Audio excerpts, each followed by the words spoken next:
Okay, this is another bitch, this is V-Rant. And this is towards the hypocrisy of, well, my current government's attacking the opposition leader. It's a bit weird saying that a bloke has been called a misogynist, a sexist, and quite a lot of defamatory comments around sexism and misogyny, chauvinistic, and that type of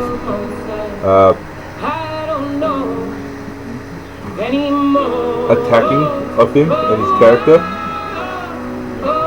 when he himself has a loving wife, three wonderful daughters, 4 beautiful sisters,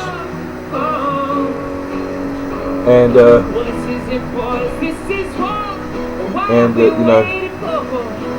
his life is surrounded by women. If he was such a misogynist and chauvinist, and indeed a sexist, as Gilard would like to put it,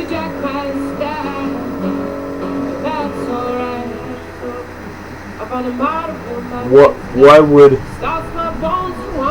his sisters want to be his sisters want to be getting closer to him, B, his wife falling in love and marrying him? Those two things, it doesn't make sense. But yet he's a woman who refuses to get married and is not let's just say let's leave the marriage part out. I'm going to be in a previous administration, the Rudd administration, did all this educational stuff that, well, my mom and dad. It wasn't strong. It just came like this, limp. Now she says, I want to bring in carbon tax. Go from this to this, limp. Everything she says, we'll follow this rules. Well, it flops. It's like lie upon lie upon lie, and with all this lying that she's been doing,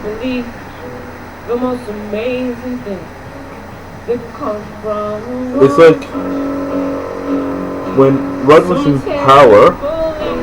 If I can.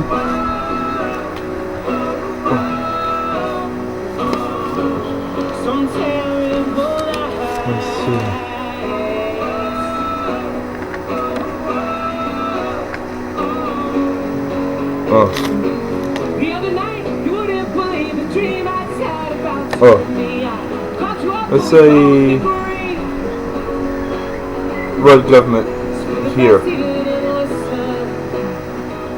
They went down only a little bit and started rising up again. They backstab him, and there. That's all that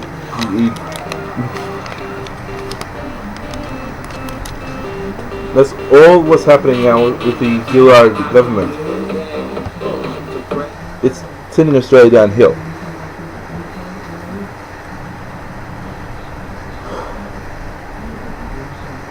Now there are people who didn't like Tony Abbott during their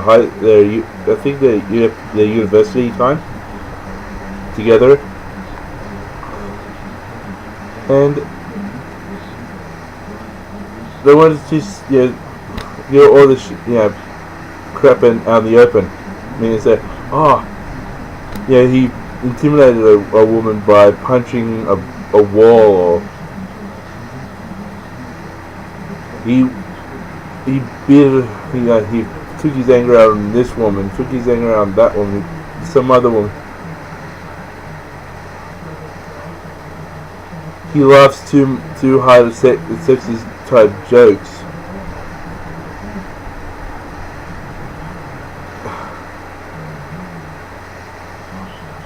It's just all this stuff I'm compiling. But yet, a speaker that she personally chose, Mr. Slipper, he spent taxpayers' money on going to brothels, hiring escorts, doing real misogynist and sexist and chauvinistic things. I'm not guiltless of that sin either. I have been to a few of those places, but I was in my time of depression. Now I'm in a new, more cheerful state, but this is more of an enraged thing. Julia Gilard, she chose someone. He was a chauvinist. He's a misogynist. He's a pig. She elevated him up. Tony Abbott, on the other hand, she keeps slamming, and a lot of people are going to go, oh, she's attacking him. Like, and as all this is going off because of a radio announcer here in Australia called Alan Jones, who said the reason why Julia Gillard's father died is because he was too ashamed to be alive and seeing her destroy a country. That was pushing it a bit too far. But then he said that in front of a liberal party thing. But then it was only a young liberal thing that didn't work. It didn't. I know it was wrong, but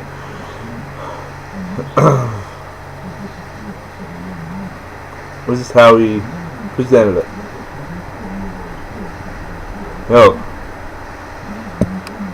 if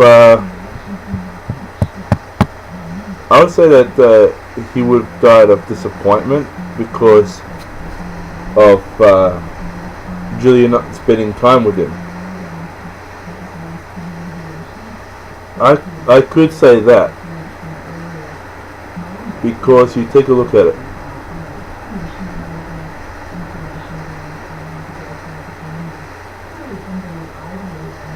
Julia, once you become a leader of a country, you don't have that much time with your family.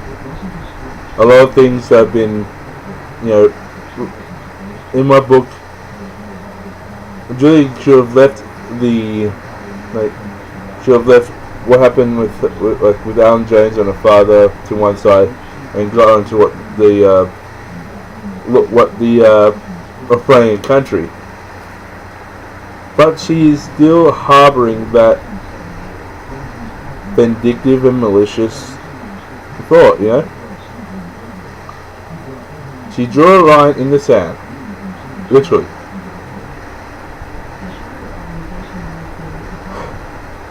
Liberal, Alan Jones, bad people. Labour, enlightened, good people. And she's been harping and harping and harping on this, oh, Tony, Mr. Abbott, he's a sexist, he's this, he's that.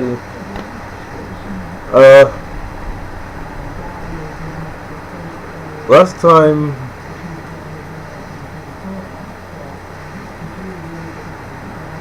actually it was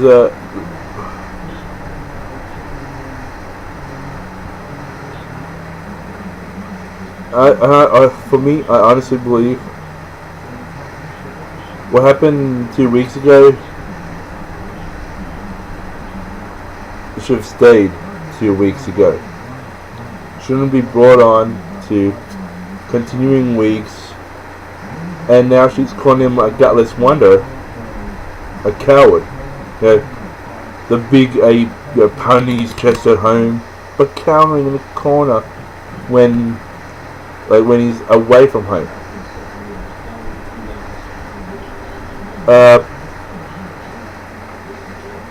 There is a thing called the internet. There is a thing where all the Indonesian government has to do, and that is go. All they do is go to YouTube. Okay, YouTube. Since Tony Abbott is coming here, Tony Abbott parliamentary speeches, and listen to him. It's actually on this side, when you look over here. It's on this side. First it gives like a list of things on YouTube. And Tony Abbott versus Kevin Rudd. Tony Abbott speaking on this policy, that policy, some other policy. There's just so many things added on, like a certain list that you see on YouTube. Alright. Okay. You lot listen to this. You lot listen to that. You watch this. If there are a couple pages, well then several ministers will be watching like 2 pages each of speeches and whatnot. Write down. It could be a portfolio that thick. Put it into manila folder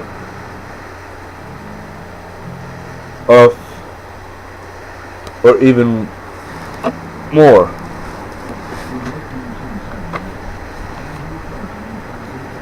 It could be that thick. A dossier on Tony Abbott with him visiting the people of, visiting the leading people of Indonesia. And you could, as the Indonesian president or the leader of Indonesia, go, okay, this is what he thinks. Alright, let's see here. Boat people being turned around, been sent back to Indonesia. Alright, let's scroll over here. Flick.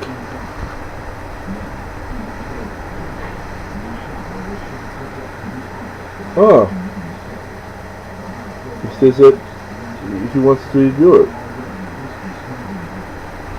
Alright.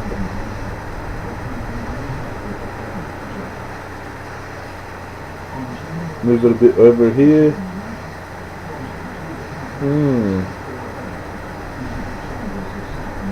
Nauru. Alright, that's okay. Scrolling a bit further.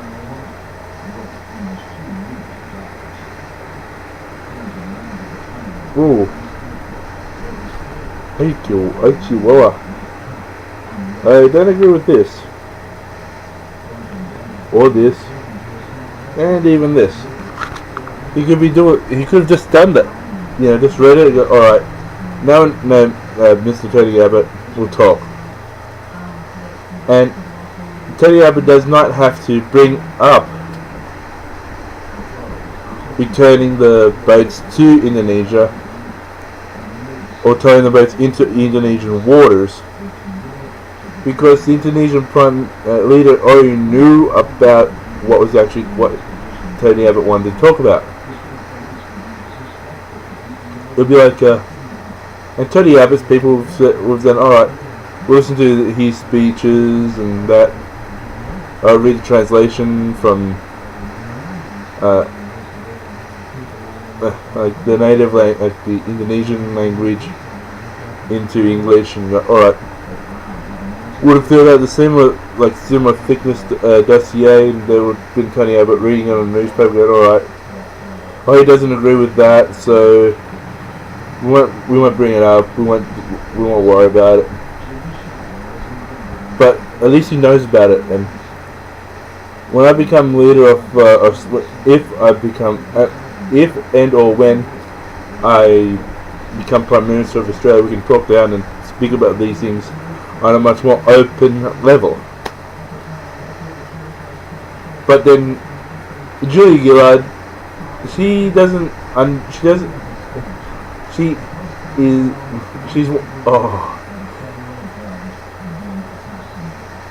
following in the footsteps of Margaret Thatcher.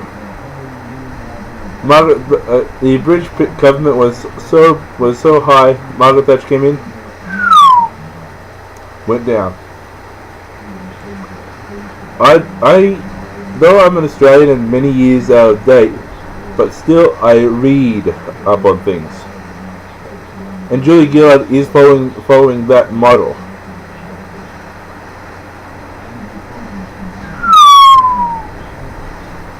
She goes, oh, Tony Abbott, he's a coward, he's that, he's this and that. Order of Australia.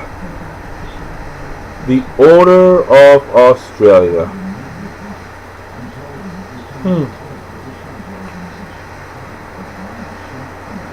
The Order of Australia. Ironic, isn't it, that I'm having the Indian flag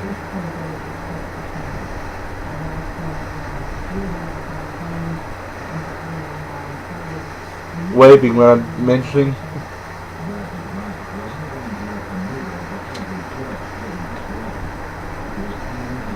when I've mentioned Order of Australia. She's given an Order of Australia to an Indian cricketer, an Indian sportsman.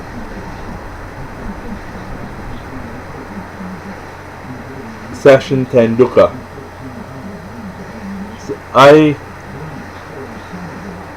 I look at Sachin Tendulkar, he's a great Indian sportsman, but doesn't need anything from Australia to say that he is great in Australian eyes. I am a fan of Sachin Tendulkar, and I am a born and raised Australian with an Indian father. The real India.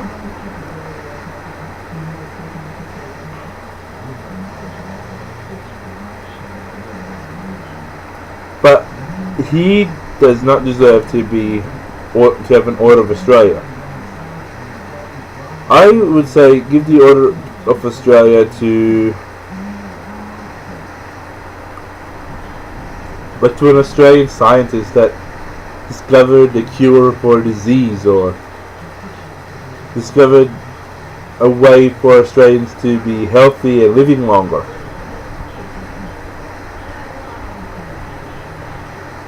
But she doesn't want to do that, but she doesn't want to do that. But she wants to keep good in the Indian, like in the global sense, and having a foreign person who played cricket in Australia a couple of times during his career, or a handful of times, and give him something that is 100% Australian.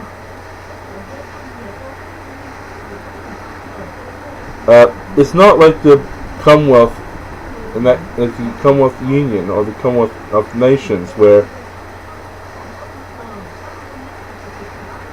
the Queen can go, alright, so I dubbed the Sachin Tendulkar Knight of the British Realm. The reason why we call it the Order of Australia, and that's for one thing, Australians.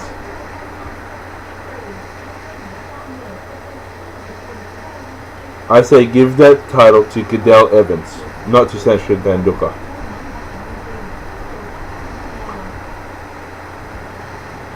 You don't see Shane Warne going for the Indian equivalent.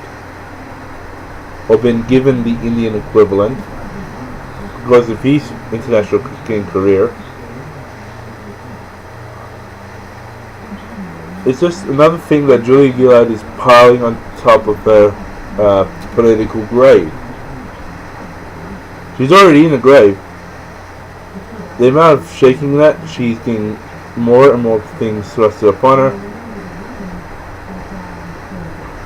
It just takes one more thing. At the upcoming federal election, which will be next year, I am led to believe. Oof. It'd be like two massive earth-moving trucks backing up and dumping all their dirt and grit and grime all over Julia Gilard and her political career.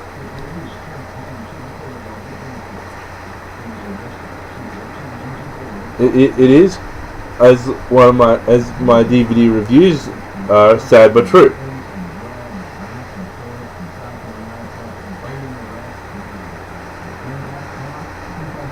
I just want to say this: Julia Gilard, get your head out of your ass. That's for one thing. Focus on the policies that you said that you won't bring in, but you brought in. Focus on the policies that you said you're going to bring in, but you didn't. Do as you say, not what you want to do, to get more money into Australia. Hey, actually, if you wanted to get more money into Australia, you'll get China, you'll get India, you get every single third world country that said, can you swap with us with carbon emissions? You could go, oh yeah, but you'll be paying us to do it. More money comes to the Australian economy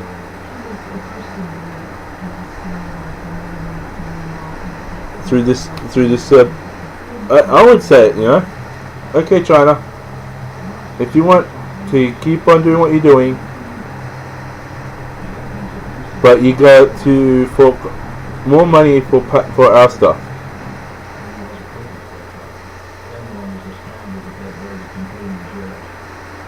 Which we'll have to start to do because of just to be financially competitive with and to be above water.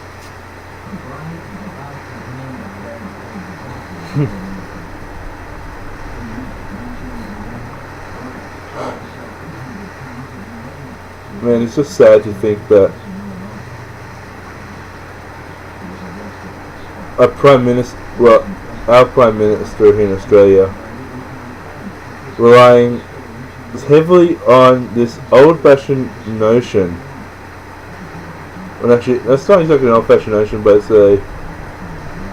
it's been worn away too much. It's the sexism, chauvinistic, misogynist crap.